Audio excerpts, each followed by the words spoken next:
If you haven't checked out video 1, I'd encourage you to watch that now. That video contained the purposes and the main reasons why we want our children in the worship service. In the next 2 videos, we're going to give you some practical advice about having your kids in the service.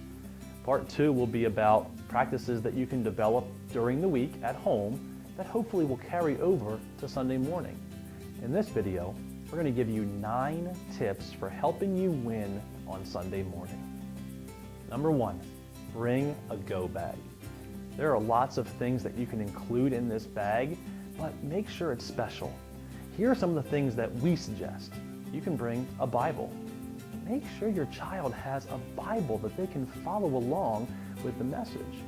Our pastor typically preaches from the English Standard Version, so we suggest the Children's Bible ESV version. There's a link to purchase in this video description. How about a snack? Bring 1 or 2 snacks that your child can quietly enjoy during the worship service. Good snacks to bring are goldfish and small cereal, dried fruit. Try to avoid candy or other snacks that can get sticky or make a mess. Quiet toys. While it's important to make sure that we communicate that the service, and especially the sermon, is not a time to play, it's a good idea to have something to keep their attention while they're getting a little bit restless. A quiet book with cloth pages, or maybe a few crowns that they can color with. Try to focus their activity on something that's relative to the worship service. If your child is older, maybe you could consider bringing a pen or a pencil and a highlighter to mark certain passages. Or how about a kids bulletin? Each week when you arrive, make sure you grab a kids bulletin. It'll have activities for older and younger children that will directly relate to the Sunday morning sermon. Number 2, sit close to the front. If we think our child is going to be disruptive, we may try to sit closer to the back so that we can make less of a scene if our child needs to be removed from the service. However, it may work better sitting closer to the front because there may be less to distract your child. They will be able to see. It would be a good idea, though, to sit still close to the aisle, just in case. Number 3, have your child use the bathroom prior to the service. I think this will take away one more excuse they may try and give you so they can slip out of the service. Number 4, explain the expectations. Here's what we want to happen in our worship services. We want kids to learn and practice worshiping God. We want our parents and adults to be free to worship. And we want families not to be a distraction to others who are trying to worship. So telling your kids what you expect of them can go a long way toward helping them and us fulfill these key principles.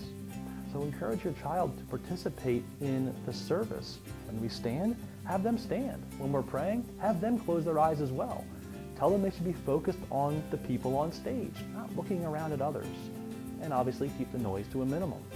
If we explain what we expect of our kids in service, they have a chance to meet those expectations. If we don't explain it to them and repeat it to them often, then likely they won't meet our expectations. Number 5, use transition moments. There are plenty of moments during the service you can lean over and whisper something you enjoyed about a particular song or a verse. Take advantage of those opportunities. Number 6, enlist the help of others. People are the church. We are working to develop a culture of multi-generational connection. There are plenty of single young adults as well as older empty nesters that would be grateful to help you with your kids on Sunday morning. Don't be afraid to ask for help. Sitting with another helper each week may be the thing your child looks forward to each Sunday. Number 7, as much as possible, try to relax. We make a bigger deal about our own child's behavior than others sitting around us. We hear every little sound, every yawn, every little bump into our side, and we assume everyone else is hearing and seeing those same things. Here's the thing, they aren't. As long as your children are not violently screaming or wandering the aisles, they most likely are not distracting others enough for you to do more than giving them a stern look or a gentle reminder of your expectations. And if disruptive behavior continues, it worsens, or if they truly are out of control, let's focus on this next point. Number 8, take them out of the service. The room directly next to our worship center, IC 103, will be streaming the entire service. If you feel your child needs to be removed from the service, we encourage you to take them into this overflow room where you can be more proactive in teaching them to behave. Please understand, our desire is for all people to be in the worship service together. And so we're not treating this as a place to have fun, to run around, and to be loud. We'd encourage you to have the same expectations for your kids in this room as you do in the worship service. If this becomes a place they can run around and be loud, it will start encouraging even worse behavior during the service in future weeks. And this is actually true for you, mom and dads.